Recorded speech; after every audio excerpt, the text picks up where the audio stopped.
shocking scams that actually worked. We did talk about scams or more scam artists in a different video, but this is more the actual kind of scams. And maybe some of them later, depending on how much we get through, will be like common things to like avoid, etc.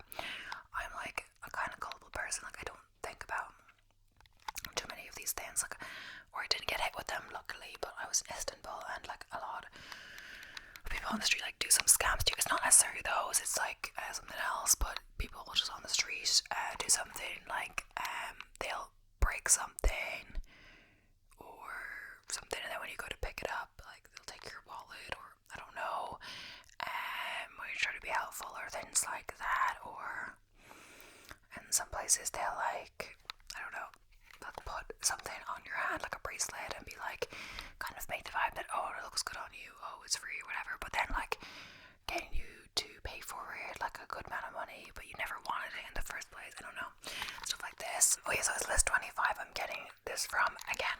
So welcome to our latest blog post where we'll take a look at 25 scams that you won't believe actually worked. From historical scams that have been around for centuries to modern day cons that have been taken advantage of the latest technology, we'll take you through a journey of deception and trickery.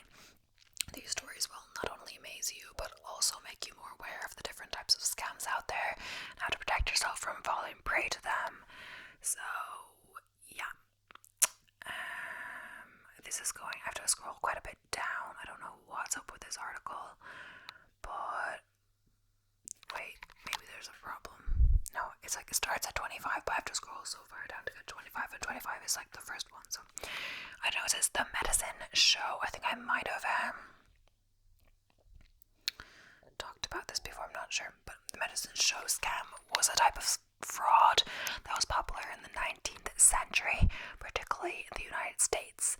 It involved traveling salesmen known as snake oil salesmen who would set up a temporary stage in a town or village and put on a performance, often featuring singing, dancing, and comedy to attract a crowd. Once a crowd had gathered, the salesman would then sell various miracle cures such as snake oil, which they claimed could cure everything from cancer to rheumatism. Reality is these medicines were often nothing more than cheap and ineffective concoctions made from alcohol, laxatives, or other common ingredients. The three-card Monte. So, the three-card Monte, also known as the three-card trickery or find the lady, is a classic street scam that involved a scammer using sleight of hand to manipulate a game of chance with three cards, usually a queen, king, and an ace. The scammer will usually approach an unsuspecting victim and offer to let them bet on which card is the queen. The scammer will then shuffle the cards and allow the victim to pick one, while secretly manipulating the cards of the victim, always choosing the wrong card. The scammer will then take the victim's money and disappear. So, the pigeon drop scam. The pigeon drop scam is a type of a coincidence trick that involves a scammer pretending to have found a large sum of money and offering to share with the victim if they can provide a small sum of money as collateral or good faith deposit. The scammer will then ask the victim to withdraw money from their bank account or to give them valuable items such as jewelry or cash as collateral. Once the victim has handed over their money or valuables, the scammer will then disappear with the victim's money or valuables, leaving the victim with no way to recover their funds or valuables. Yeah, I've also heard of ones where there are certain clubs or something like that, or in some places where they'll like either they'll get you so drunk that you can't like think straight, or the thing is, or even like the bartender. You know, some places where they'll have maybe an ATM in the bar, or not bartender, I don't really know, someone, either a stranger or someone to do with the bar, will actually like drug your drink, so like you'll be like really out of it, and then like put some money in the machine or something, and then either like charge you the complete wrong amount on their side, or like get you to draw maybe like from the ATM, and then like just like take the money, and you'll be like completely out of it, or won't remember, or like in the moment you'll be out of it, and then like won't even like try to help you, maybe like just leave you, and then you'll be like drugged with like no way to get back to your hotel or whatever, like really horrible like that. I don't know. And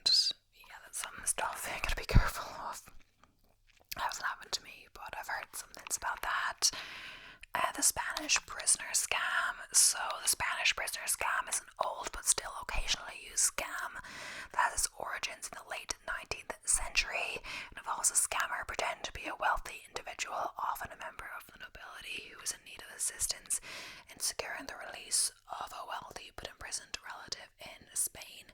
The scammer will then offer a large sum of money to the victim in exchange for their help in securing the release of the prisoner.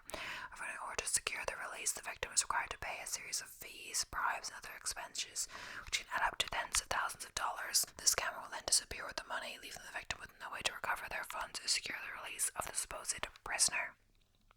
What I don't get is, like, why would you pay the member of nobility, like, money to release whoever, if they're rich themselves? Maybe it's something like they couldn't access the funds, etc. But this is a scam. I think I got an email about that. There's some weird emails that you receive, like people really expect you to just like send money to some random person over email, which are all scams basically. And there's like weird scam texts as well.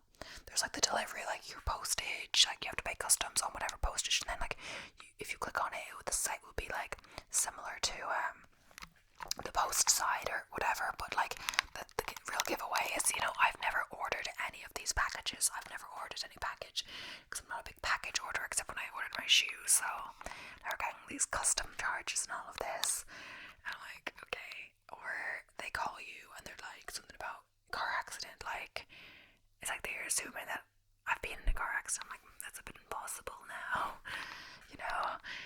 either way, they're not really gonna get any people with this kind of, but maybe some people they do get. There was one case where I got a text. I kind of thought it was a scam text actually, but it was actually real package that was coming from me, because it wasn't sent by me. It was sent by like Camp America when I was going to the US. It was about there's like a DS-160, a really important document you need to go over that needs to be signed, but it was like delayed coming, and they'd send me a special delivery of it or something, and by like FedEx or whatever it was, and so something was coming to my address that I didn't like personally order. So I was like, what? But I was like, oh, it's not a scam, is this? But yeah, so the confidence trick, also known as a con game or con, type of scam in which a fraudster gains the trust and confidence of their victim by pretending to be someone they are not. They then use this trust to convince the victim to give them money or personal information. These scams are often complex and can involve multiple players working together to create a believable story. So the Facebook scam. The Facebook scam is a type of scam that takes place on the popular social media platform Facebook, of course. So these scams can take many forms, but often involve a fraudster using a fake profile to trick users into giving away personal information or money. One common type of Facebook scam is a phishing scam, in which a scammer sends a message to a user profile user posing as a legitimate organization or person and asks for personal information or login credentials. These messages may also include a link to a fake website that looks like a real thing, but is designed to steal personal information. Oh yeah, the other one is a Booking.com scam, or something like that. And there's two, but one I think my dad nearly got, well, not gone by, but like it happened to him. So it's like, it's when you already booked the place, so the place isn't a fake.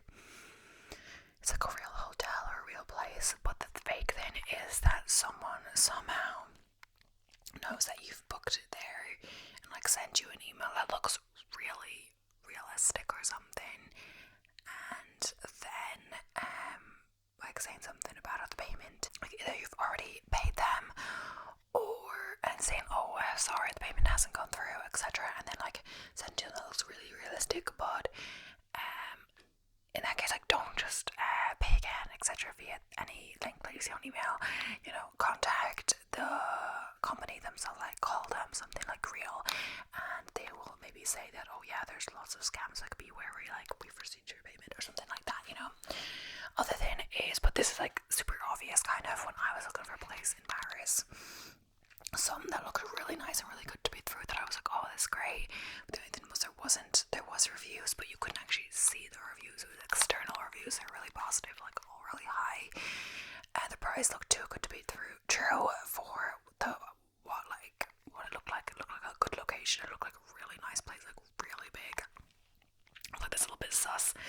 other thing is, it says in the comments or something, some description like, don't book through booking.com, contact us on Telegram or whatever, and that's red of a flag right there. Do not contact anyone on booking.com, on Telegram, anything like that, that's, don't do it. The whole point of the website is to like protect you and stuff like that, but of course it still says reserve place because the website needs you to say that, but they're telling you don't reserve place or whatever through website, go through Telegram directly. And no, the whole point, you're going to be sending money through booking and all of that, it's protecting you and stuff like this. I don't know, either way, it's semi-obvious, some of the time, at least with those Telegram ones, but yeah. So actually, when I was looking for a place in Paris, I saw loads like that, loads of ones that looked nice, but the giver, like, I could start to tell even before clicking into them, because it was just the price, was too good for what it was. There can be a good deal and there can be, too good of a deal. Like the place we got in the end was a good deal, but it wasn't too good of a deal. It was a real place, and the host was always like responding to the questions my mom asked, all of that, and it was great. They had a bath, all of that. It wasn't in the city centre, but we knew that, like, as long as you had a metro pass or whatever, you could get there easily enough, straightforward, right beside the metro stop, all of that. But it was just kind of a good deal. It was off season as well, so it wasn't the summer, so we got quite a good deal. But it wasn't like, too good of a deal for the price, and looked really sus, But yeah, so real estate scams. So real estate scams refer to fraudulent schemes that involve a sale or rental of property and can take many forms. They can target both buyers and sellers, as well as renters and landlords. One common type of real estate scam is a rental scam, in which a scammer poses as a landlord and lists a property for rent on a website or in a classified ad. They will ask for a deposit or first month's rent, but when the victim moves in, they will find that the property is not actually available for rent, or that is in poor condition. You really be careful about this, especially in today's climate and housing problem, or maybe especially Ireland has a housing crisis, so people are really desperate to find a place. Like, for one place, there could be so many people wanting find somewhere to live, but this of course makes it more attractive to scammers to scam people. It was in a TV show as well that it's one of these places. I saw it was like a TV show. I forget the name now, but something in Dublin, and it was like, it was a TV show. It wasn't true, but like, it's based on stuff that does happen to people. Something like, don't send anything before you see the place, and don't send a deposit before. It was like something like deposit and first month's rent before she even looked at the place. And so it was like they needed a key code to get in, not like an actual key, so the landlord could just give him the key code. But suddenly when she was there, he just disconnected the phone and all of that, and was off. Also a common one, something like when they say like, either like maybe you can't view the place because they're on holiday, or they live abroad or something like that, so it's not so easy to arrange viewings and all of that, and they need whatever before giving you the key, or I don't know, don't fall for it. There's so many these days. COVID-19 vaccine scam. So criminals have taken advantage of the high demand for vaccines, using a variety of tactics to steal personal information, money, and other resources from unsuspecting victims. One tactic that scammers may use to sell fake COVID-19 vaccines. Didn't hear of this at all. They may set up a fake website, social media accounts, or text messages that claim to offer vaccines for sale. They may also create fake documents such as vaccination certificates to sell to unsuspecting victims. That's weird, because like, you don't have to pay for the vaccine, right? Maybe it depends what country you're from. But here you just get a text that you can sign up or something, like, because like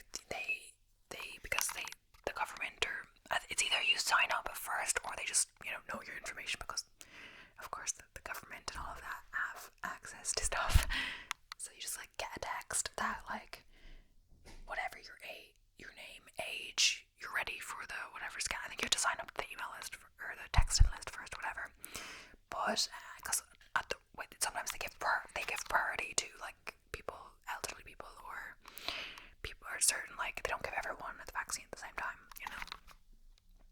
But then you just like kind of sign up and get an appointment and go, but you don't have to pay for it, So Zoom phishing scam. So the Zoom phishing scam is a type of scam that occurs through the Zoom video conferencing platform. Scammers may impersonate Zoom employees, send phishing emails or text messages, or create fake Zoom login pages to steal information such as login credentials, credit card information, or other sensitive data.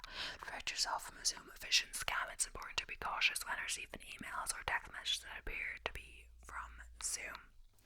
So Google Business Listing Scam. So the Google Business Listing Scam is a scam in which criminals impersonate Google employees and contact business owners, claiming that their Google Business listing needs to be verified or updated. The scammers then ask for personal or financial information, or charge a fee for the verification service. These scams are often targeted at small business owners who may not be aware of the process of creating and managing their Google Business listing.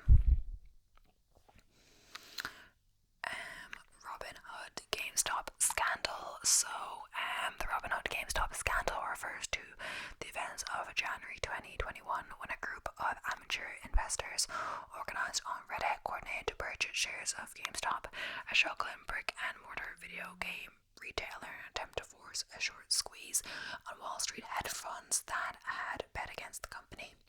So the incident prompted discussions about the power of social media, the potential for market manipulation, and the role of online brokerage firms in regulated trading activity. So, Wirecard scandal. So Wirecard had been considered a rising star in the financial technology sector, but in 2020, the Financial Times published a series of articles alleging the company had inflated its revenue and profits, and that it was hiding large amounts of debt.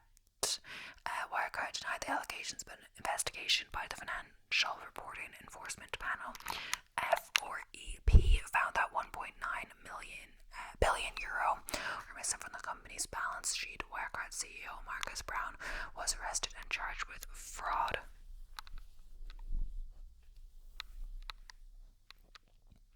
So OneCoin scam.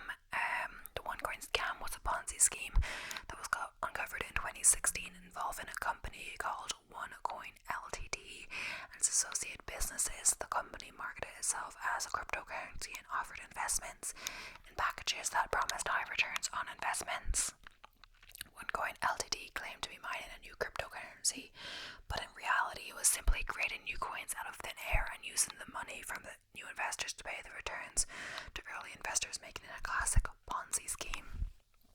So Ivan Boesky scandal. The Ivan Boesky scandal was a financial scandal that occurred in the United States in the mid-1980s. Ivan Boesky was a prominent Wall Street financier and a well-known corporate radar who used insider trading to make illegal profits. The Ivan Boesky scandal was one of the most high-profile financial scandals of the 1980s, helped to lead a number of reforms in security regulations and increase the oversight of insider trading. FY or E festival, so like Fire Festival, but like a Y instead of an I, was a fraudulent music festival that was planned to take place in the Bahamas in 2017. The festival was marketed as a luxury event featuring high-profile musical acts and exclusive experiences, and tickets were sold for tens of thousands of dollars. However, the festival was plagued by poor planning and mismanagement, and upon arrival, attendees found the event was not as advertised. Instead of luxury accommodation, they were housed in disaster relief tents, and food and drinks were scarce. So it's like, it was a real thing, like there wasn't like no one there, but it was just like, marketed as luxury when, they were just trying to make as much money as possible. Because I kind of thought there was nothing they could like do about it afterwards, but of course they're gonna like press charges or do whatever afterwards. I'm not sure what happened, but yeah, Barry Minko scam. So the said best scam, also known as the Barry Minkow scam, was a massive Ponzi scheme perpetrated by Barry Minkow, a teenage businessman in the 1980s. Minkow founded ZZZZ Invest, a carpet cleaning and restoration company, which he falsely claimed was generating millions of dollars in revenue through contracts with major corporations. In reality, the company had little to no revenue, and Minkow used funds from new investors to pay off early investors and fund a lavish lifestyle. The scam was eventually uncovered, and Minkow was convicted of fraud and served over 7 years in prison. So Tulip Mania was a speculative bubble that occurred in the Netherlands in the early 17th century, in which the price of tulip bulbs reached extraordinary heights before crashing dramatically. Many investors were left with worthless bulbs.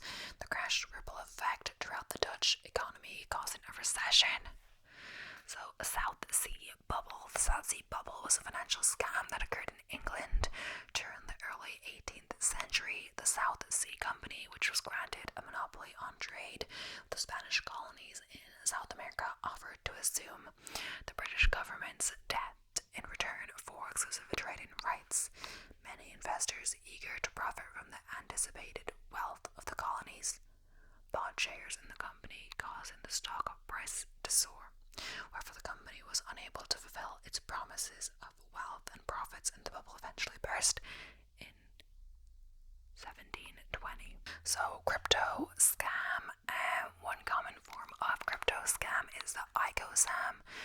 ICO scam, ICO scam, in which a fraudulent company or individual creates a new cryptocurrency and launches an initial coin offering to raise funds. The company or individual often create a white paper and website that details the benefits of the new currency and encourages investors to purchase the coins. But once the fundraising period is over, the company or individual will disappear, with the funds leaving investors with worthless tokens. The MMM scam. So, the MMM scam is a Ponzi scheme that was started by Sergei Mavrodi, a Russian businessman, in the late 1980s. The scheme promised investors high returns on their investments, typically around 100% per month, and attracted a large number of participants, particularly in countries such as Russia, South Africa, and Nigeria. Mavrodi promised that the returns would be generated through a variety of business activities, including trading on the stock market and currency speculation. The scheme collapsed in 1994, leaving millions of investors out of pocket, with many losing their life savings. Oh, Theranos scandal. Yes, I have heard about this. I still wanted to watch The Dropout on what was it? Hulu. No, I keep saying Hulu, but it's Disney Plus. For us, I don't know. Hulu's within the US, but I don't know. I've never really seen Hulu, but I know we get Disney Plus, and there's also Hulu shows on Disney Plus or something like that. They're related somehow. I'm not sure.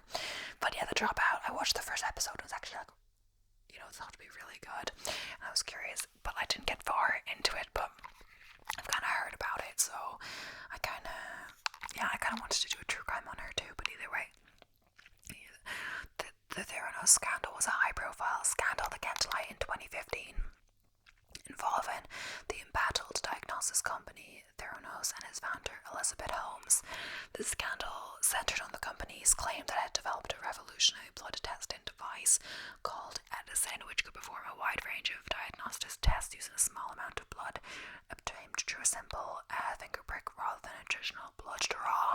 So, however, an investigation by the Wall Street Journal in 2015 revealed that the company's technology was inaccurate and unreliable, and the company had misled investors, patients, and the government about its technology and its ability to perform the tests it's advertised. So yeah, the technology or the thing isn't there yet to do that. I'm not sure if it will be, but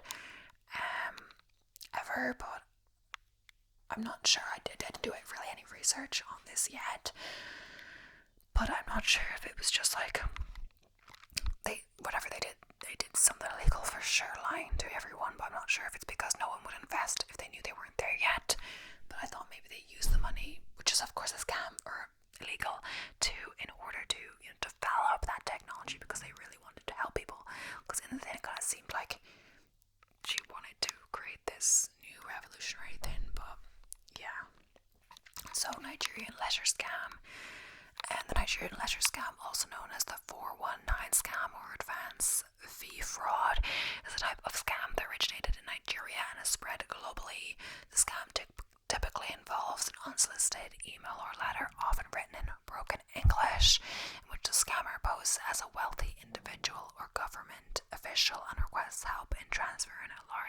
money out of the country. The scammer offers a large percentage of the money in exchange for the victim's assistance and requests an upfront fee or personal information in order to move forward with the transaction. So, Madoff investment scandal. Madoff, the founder of Bernard L. Madoff Investment Securities LLC, was arrested in December 2008 and charged with securities fraud, wire fraud, and other crimes in connection with a Ponzi scheme that has operated for decades. The scheme, which was one of the largest and longest running financial frauds in history, resulted in billions of dollars in losses for Madoff's clients, including individuals, charities, and institutional investors. Enron scandal. The Enron scandal was a financial scandal that came to light in 2001 involving the collapse of the Enron Corporation, an American energy company based in Houston, Texas. Enron, once considered one of the most innovative and successful companies in the United States, was found to have engaged in a widespread accounting fraud that inflated the company's reported financial performance and hid billions of dollars in debt. So Charles Ponzi scheme. Charles Ponzi was born in 1882 in Italy and immigrated to the United States in 1903. He began his career as a businessman by working for a number of companies, but he quickly became involved in fraudulent activities. In 1919, he began promoting a scheme which he promised investors high returns by buying and selling international reply coupons, IRC. Our Ponzi was not actually buying and selling any IRC. The scheme was entirely fraudulent. So yeah, there were a lot of references to Ponzi schemes, of course, in relation to scams, etc. Because, that is a big scam that he started. So now we're going to move on to a few more before I end the video. This one, I just see on this article, 6 Tales of Real Life Scams. We'll see. They said it starts off with, it's a great time to be a criminal. Thanks to, web people and social media, it's never been easier to find enormous pools of potential victims. And thanks to, financial technology like cryptocurrencies, Zelle, or gift cards, it's never easier to move money. So, show me, don't tell me is the oldest piece of advice in storytelling. Tell someone that $29.8 million stolen from Americans each year in telemarketing scams, and the dry statistic will probably roll off them like water off a duck's back. But let someone meet a COVID widow who traded in her 401k and life insurance money for what she was told was a chance to care for her dying husband. Never forget her or her story. Hopefully when someone calls you with that same scam, you'll remember her and just hang up the phone. That's why we make the perfect scam. We put a human face on all of these heartbreaking tales thanks to the bravery of victims who step forward and share. So these victims need to tell their story and, shed light on what can happen to you if you're not careful. So, the crime, one of the first ones, the phone scam. So Charlotte Robinette was packing her lunch for her work shift as a nurse when the phone rang in her home in the Phoenix suburbs. Mom, please help me. These guys, they've taken me, she remembered hearing. Then a man grabbed the phone and said, okay, we've got your daughter here. How much would you pay for your daughter's life? Robinette pleaded to hear her daughter again, but the kidnappers were blunt. That's the last you're going to hear from her. Unless you do what we say, we are going to kill her. They told Robinette to drive to her bank. Then she was instructed to wire money to an address in Mexico. They led her to one store and another, sending her clear across Phoenix. Each time she sent money, they asked for more. They went on for like a day, then they wouldn't let me sleep at night. Finally, as she was nearly ready to collapse from exhaustion, they gave her the boldest order yet to cross the border into Mexico and deposit money directly into a bank there. So she headed down I-17 past Tucson and crossed the border. After finding the bank of the kidnappers choosing, she deposited the money. The very last dollar she had in her IRA. She was told to drive home and wait for instruction on picking up her daughter. Added to the nightmare She was stopped at the border when a federal agent learned she had 2 guns in her possession. After an hours-long hassle during which she was frantic over her daughter's fate, she was released. She eventually called her daughter's cell phone and her daughter answered. "Kristen, are you okay? Where are you?" Robinette asked. "Sitting right here at my house," her daughter replied. I'm like, oh bleep. Everything just sort of fell apart. Robinette said. Robinette was a victim of what the FBI called virtual kidnapping, a crime that often originates from inside prisons in Mexico. Criminals ambush victims at odd times and scare them into sending money. The story are enhanced by research on social media, in some cases caller ID spoofing that makes the person believe the call is from a loved one. The FBI has issued multiple warnings about the scam. Robinette sent about $11,000 to her virtual kidnappers, and the incident still haunts her. "I don't know how long it was before I got enough sleep," she said. "Then I got to thinking, they got their money. What do they want with me now?" So, it's sad. It's really sad that she'd call her daughter first before doing this, because she assumed, because someone told her that they did have her daughter, but her daughter was fine the whole time. The crime romance scam. So Lisa was 68 when she lost her husband, who had been battling illnesses for years. During the beginning of the COVID pandemic, the former nurse turned to the internet looking for people dealing with similar heartache. But what she encountered there were predators. They found someone who was a nurse, so you knew that she had some sort of money. Her daughter Christine said of the crooks whom Lisa connected with online when Dad passed is when they really hit hard. Soon Lisa was caught up in a whirl of cyber relationships. Then the request for money began, thousands of dollars to help with the child's school expenses, money to pay for internet access. During her July 4th girls' trip, Christine witnessed the depth of her mother's obsession when she kept leaving the group to communicate with these strangers. "And I then realized that she did not have any money left in her savings," Christine said. Her mom sold valuable items, even took out a title loan on her car. When Christine tried to intervene, the pair fought. Anything I said to her, I was crazy. I was trying to stop her from meeting her love. I was trying to control her, Christine said. An examination of her receipts showed that within several months, Lisa sent at least $120,000 to internet criminals. Christine felt the loss of her father and also estrangement from her mother. "I didn't know what else can be done. So many people have told her that this is a scam, and she just freezes up and doesn't talk," she said. Romance scams cheated victims out of over $600 million in 2020. According to the FBI, behind those numbers are whole families that have been emotionally and financially wrecked, like Debbie, a woman in her 70s, and her son, Ben. Debbie had been a widow for more than a decade when she went looking for love online. A man who said his name was Joshua started chatting with her during games of Words with Friends. Joshua was patient. It was months after their first chat before Debbie finally consented to a more intimate online relationship. Then things progressed quickly. Joshua said his son was in trouble and asked Debbie to send him $800. Then came a request for money for passport problems, money for legal problems, money for disaster on the job. At one point, Debbie stuffed tens of thousands of dollars into a FedEx envelope and mailed it. By the time Ben discovered what was going on, his mom had cashed out her retirement accounts.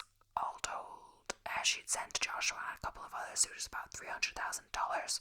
It was so questioned to read her text. Ben said, "Why didn't you reach out to us?" Ben finally convinced his mom that Joshua was fake and shut down her accounts. Now Debbie has to face the crushing loss of her lifetime savings. "I survived widowhood, I survived cancer, and I'm going to survive this," she said. "It just won't be easy." These are absolutely heartbreaking. Just some people who've lost the love of their life, widowed, etc., that just, want to find love again, and they've worked hard their whole life, it seems, and, now in retirement, they're sending their money to people that just want to scam them, and people that, who knows who it is, just someone who's trying to get out of working themselves by trying to get money the easy way, and cheating people out of all their lifelong work, it's absolutely heartbreaking. But, yeah, and their children would see right through it, but they just didn't communicate this with their children, or was like, didn't want to hear what the children had to say. But yeah, anyway, so sad. But yeah, thank you so much for watching. I hope you enjoyed.